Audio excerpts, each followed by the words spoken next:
Hey everyone, Dr. F.J. Schofield, and that is Dr. Fred Schofield.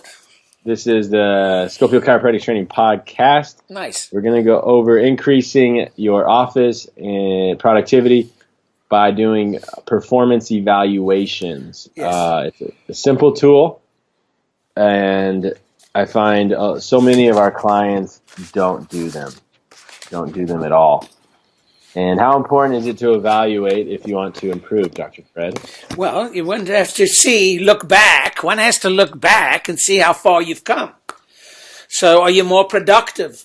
We got potential up here and everybody's got fabulous. The worst sports person is the one who's got all this talent. And when you see their results, you just go, wow, they squandered their talent because hard work overpowers talent. Yeah, well, talent is, we all have our talents, but you have to know them.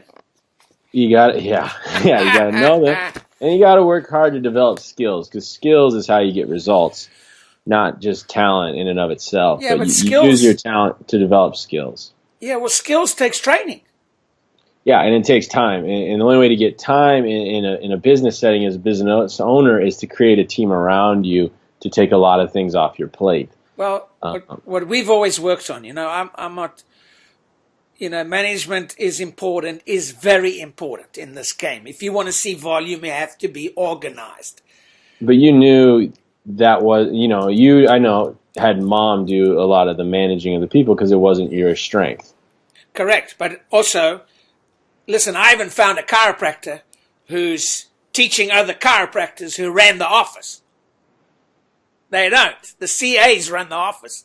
Let's give credit where credit's due. Well, you can't run an office and adjust people. Correct. So you got to know your strengths and your weaknesses. Yeah, and then you got to know your team's strengths and their weaknesses, and that's where doing the yearly evaluations. And you want to do it, if it's a new person, I would do it after 90 days, after 6 months, and after a year. I would do evaluations, and then I do them every year with my people. And how many no-shows do you have? This is important stuff. No-shows as far as adjustments or new patients? New patients. They call up, they make an appointment, and they don't show. That's costing you. Yeah. But how many know that? Yeah. No, I get it. Not many. And they don't want to know that. And then they want to go to the next seminar to go and still, they're so unproductive. They're not organized. It's to optimize, you have to set the bar, and then you got to, I remember when I saw quite a huge amount of patients, and I remember a doctor going, what are you going to do next? But you see, I decided in 1978 that I'm going to do this the rest of my life. Yeah. See, it's like... You like doing it. Well, I do like it. And that's the key. Well, it keeps me out of trouble, for one. It does. Kind of. You still find your way to the doghouse a fair amount. Yeah, but my doghouse is awesome, man. It's like a man cave doghouse. Well, if you're going to be there, make it nice. Correct. So, yeah, you want to do these yearly evals because you want to, most of the time your staff isn't going to give you a whole lot of input. So you want to sit down and get input with your team about where the office is going, where you all want it to go, what are their likes, what are they don't like, and you got to give them permission to give you that information. Because you could have maybe have a team member doing data entry, and she hates it, and another team member making phone calls, and she hates it. And if you switch the two, correct, they'd be doing things they love doing, correct, and now you don't have to micromanage. But you never sat down and figured out that information. So it's really important. McDonald's calls it the big bad idea. They sit down and they ask every single employee, how can we do things better? Correct. What can we do to make your job easier? What can we do to make this better? And then I just did a webinar for our one-on-one clients and our online, our digital member clients on this, giving them really simple questions like McDonald's, because McDonald's asked their employees that, and they said, well, if we had a headset on everybody, that would make it a lot easier to follow the order and do a better job. And they're like, the people who are in the front line, doing it will have that kind of very practical information that you won't know because you're sitting back there adjusting. You're not answering phone calls and doing data entry and collecting payments and rescheduling people. So there may be something real simple that can now make everything much more efficient and productive, but you don't stop to ask. So that's I used to take care of some F-16 pilots at Luke Air Force Base down the road here. Sure. And I used to ask them, how's your turnover? How's the turnover of F-16 pilots? And he says it's quite heavy because it's 3 hours of paperwork for every 1 hour in the air. Yeah. Now, these guys want to fly. They don't want to do paperwork. Nobody wants to do paperwork. No. Who says, I love paperwork? My spouse, your mother, Susan, she says, I don't love it. She just was raised with self-discipline.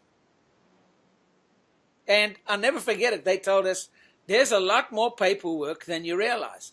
Debriefing. Yeah, debriefing's big. We talked about that. We spoke about that last time.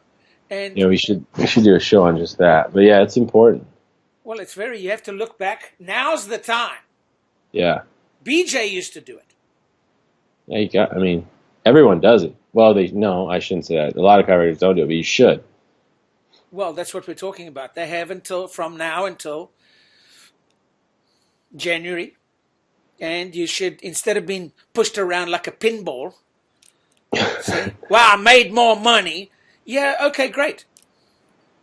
But where is it? Yeah, that's we should do that. We'll do it. We'll do a show on that. Just understanding overhead and profitability. That'll be a good show. But yeah, well, that's I talk to so many of our clients and they want to grow, but they're already overwhelmed. And so that's the thing. And it's these little tools of sitting down, understanding your team, and then putting your team in areas where they can utilize their strengths and talents to now take things off your plate. Correct. So you can spend your time and energy where your talents and strengths lie. And it's different for everybody. That's why the kind of the cookie cutter approach is everyone has to say this and everyone has to do that. That's fine in the beginning, but long term for maximum productivity and really enjoyment, you can't do that. You can't, if you took Shaq and you said, hey, Shaq, you got to learn how to shoot a 3-pointer. It's like, what do you, that's insane. That's not where Shaq's strengths lie. Now it's obvious when you see a guy that big, but that's what we do all the time with ourselves. That's what we do all the time with our employees. Well, no, we have to do it this way. This is the only way it works. And there isn't one way to do anything. That's Correct. Insane. But the overwhelm today in the information society is massive because it's so easy to waste time now. It's so easy to spend 2 hours on Facebook and an hour on email. Yep. And next thing you know, 3-4 hours are gone. And tell me you got more emails in your little box there in the email, because I know you do. Everybody does. Well, they come in nonstop. And so you got to have a strategy and a system for handling that. You got to have so many systems now to really calm and quiet things down. And it comes from first getting good people around you to take a lot of that stuff off your plate. Dr. FJ, our lights went out in our office last week. And so that means Starbucks was shut down. Because you can't run coffee without electricity. Nope.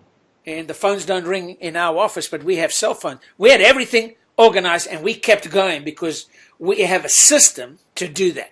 We have systematized, and we have thought if any calamity happens, most guys, if they did whatever the software they're using and the computers crashed, they're done. They're done, yeah. And we just kept on rolling. Yeah. And your mom and I were so excited because that's what we're talking about. You know what they say in the military? The more you sweat in peace, the less you bleed in war. See? The more you spend time organizing your practice and looking for the obstacles, the challenges. Okay? I like that head bob. You like it? I did. Get that moving. You get that moving. See? No, that's a great point, though. Sweat. I like that. I've never heard that before, actually. The more you sweat in peace, the less you bleed in war. And that's a great point because you really have to look at all areas of your life, all areas. And you look at worst case scenario, best case scenario, and plan. But it all comes from just setting aside a time, blah, blah, blah, setting time aside to evaluate. And then evaluating yourself, your family, your practice, but then sitting down and going through an evaluation with your team to help them do better. And another important thing is you want to critique. Don't critique the person, critique the event or critique the activity. Never criticize. It never works. I always start with saying, John, you're doing a great job here, here, and there. How does it work in your home when you criticize Corey? Does it work good for you? It doesn't work good in this home, by the way. I haven't ever had a bad meal in this house. That's a dog. That's straight to the dog house. You're done. Yeah. Boom, you're done. Better learn that lesson quick. And if you know that at home, you might as well learn it. But some guys their home life is a tragedy. Yeah, and a lot of it's because they're never there. And then other times when they are there, they're not being very strategic about their comments. It's crazy, man. Here's a funny story. I told Corey she had to speed up in the office. Never do that. Never That's do a that. 3-month sentence right there. We'd be driving in the car, and I'd say, "Hey, Corey." She goes, "What? Do I need to speed up?" I mean, it just didn't end. It was like I remember then I called you, and you were funny. You're like, "Don't. Your wife is perfect. You're the idiot." That's it. And whatever she wants to do, she can do, and you will keep your mouth shut. All the great ones. B.J. Palmer, the wealthiest chiropractor that ever lived, by the way. Okay? He owned television stations to this day west of the Mississippi. Yeah. We're talking billions of dollars. And who ran these finances? Is Mrs.? I have no idea. Mabel Palmer. Her name was Quigley. They ran banks. Well, that's where you get organized. Well, and that's part of the process is really knowing. I love that word, process. Well, and life's a process, and it's a never-ending. Now don't start talking big words now. You're just throwing them out. I know. I'm getting, but oh my goodness! But this is a great point. Like my practice, we're growing, but I feel more in control, more relaxed. Yes. Years past, and that's part of the growth, but years past when we would get to a holiday, I just couldn't wait to take a day off. Now I don't feel like that because I'm spending more of my time doing what I like to do, less of my time doing what I don't like to do. And that comes from something simple like this, doing performance evaluations, a lot of simple tools, and helping my people be more effective, getting to know them, knowing what they like to do, what they don't like to do. But you got to sit down and do these little things. And a great phrase. So when I do critique, you've done some webinars on performance appraisals, haven't you? Where they see the systems and they can use those systems. Did one? Yes, I did. Huh? Yes, I have. How would they get interested in that? It's anyone who does the digital membership or one-on-one clients. Digital membership, the one-on-one, all have access into this webinar and this information. Yeah, and we do monthly webinars on tools like that. Good. But when you do critique someone, what I like to do is start with where they're strong. Hey, John, you do a great job here, and that. Going forward, I would like you to work on this, and then I finish again with, hey, you do a great job. You work really hard. So I like that. Going forward, I'd like you to work on this, and that. And legally, it's important to document this. How did that work for me when I played rugby and John Gainsford was my coach? Schofield, you've done good there, but looking forward. I doubt that's how it happened, but this isn't, and that's another thing I try to tell people. This ain't Ohio State football. This is not the military. You got to have a fun, friendly working environment, or else people aren't going to work for you. And I see it. I see chiropractors in my town, and they're just this constant turnover. Boom, boom, boom, boom, boom, boom, boom, boom, boom, boom, boom. Yep. And I've had amazing team retention, and we're in the same town. So it's not the town. You just got to treat people the right way. Yes. And help get the most out of them. Show them you care. Set the expectation. Let them know what you want and what you expect. But then, show them you care. The training, Dr. FJ, you've put a lot into training them. Yeah, you got to. But well, it's you your know, team. I see a lot of them, they're very selfish in they don't want their team to move up with them. yeah, that's true. That's a great point. Yeah, and you got to do profit sharing and things like that and whatnot to help the people, and then take the time to get the most out of them. Hey, how did that work? Being raised using my profit. I was sharing my profit. And you guys did that very nicely, didn't you? I was a little kid. I didn't know what was going on. So, Oh, but my anyways, goodness. back to performance evaluation. Do them, number one. So once you have good, strong employees, do them every year. If you have an employee that's struggling, let them know where you want them to improve on, and then do another one in 90 days and document it. Correct. So legally, if you have to let someone go and you have all these performance evaluations and everything's documented, if they ever tried to do some kind of legal recourse, you'd be in a very strong position. But doing performance, baseball says it, and it works. 3 strikes, not 4 strikes, not 5 strikes, 3 strikes, and you're out. That's baseball. You know what? It works good in the office too, because everybody knows it's 3 strikes in baseball. Everybody. Yeah. No, that's true. In cricket, 1 strike, you're out. Yeah, and you can get to a point early on. You'll have to do them, but you could get to a point where if you're not a manager and you're not a trainer, you can get a quality team member and then have them do it. And you teach them the questions, and you have them do it. If you have a great manager and you're not a strong manager, like you weren't a manager, but Mom is an excellent manager, she would do that stuff. And so you can learn to do that, but you got to do them every year. Even with my strongest team members, I sit down and I get input from them. I figure out, just continue. What do you like? What do you not like? Right. And get input from them. Those lists are so important. Now, we should create some clarity. Yeah. In that employee's mind, clarity, because clarity attracts energy. Yep. You're not clear on something, you're foggy. That's an old chiropractic term, fog. Yeah, you got to lift the fog. Whoa, man. You should know that. Still a little foggy.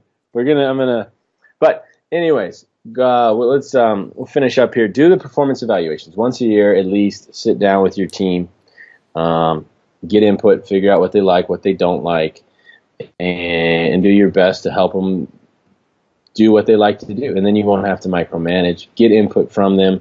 And then again, a great term, going forward, boom, boom, boom, boom. And if you're having someone who's struggling, do another eval in 90 days and do another eval and just let them know going forward. And don't give them 100 things to do. Give them one key thing to improve on. Going forward, I'd like to see this happen. And going forward, I'd like to see that happen.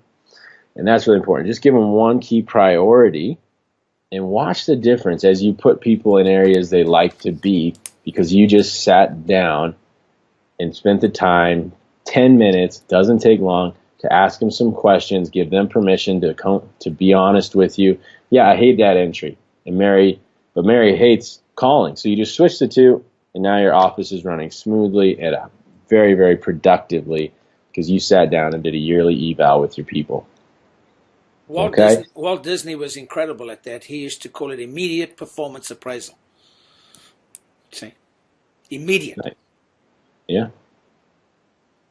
I like it. Walt was amazing. And he had Roy, and Roy covered all the accounting and the numbers. And so, again, you see that, and that's what it's all about. But it starts with doing a performance evaluation with your team. Well, we'll get into other things where you can evaluate yourself too. But first, you got to get a team so you can get some things off your plate. And the only way to do that is to sit down and do evaluations with them. So I had a great time today. Thank you. I had a wonderful time. Yes, it was fun. So if you know anyone who could benefit from this information, please share the podcast with them. If you're interested in what we do, mochichu.com, we have our one-on-one trainings. We have our digital membership now. It's our online training, and we have our live trainings where you can come to a training and get focused, get clear, get some tools to allow you to be more productive, have a more prosperous, profitable practice, but also have an amazing family life. I took more days off this year than I did last year, way more. I 10x'd actually. I 10 times the amount of time I took off this year from last year, and yet our office was more profitable. And so, yeah, and the only way you know that is if you stop and evaluate. If you don't know how many days you took off a year ago, you have no idea where you're moving. And so, and that's fun, and you get to, and then you're more engaged when you're in the office when you're taking enough time off. But anyway, do the performance. All these segues, we're here, we're there, but it's fun. So do the performance evaluations with your team and watch some of the really interesting, really useful information you get and how you can really utilize that to have a high-performing office. So until next time, Dr. Fred, have a terrific, we'll see you in a week or so. Well, wish everybody a Merry Christmas. Merry Christmas, Happy Hanukkah, Yes. all the good stuff. And keep charging. Keep charging.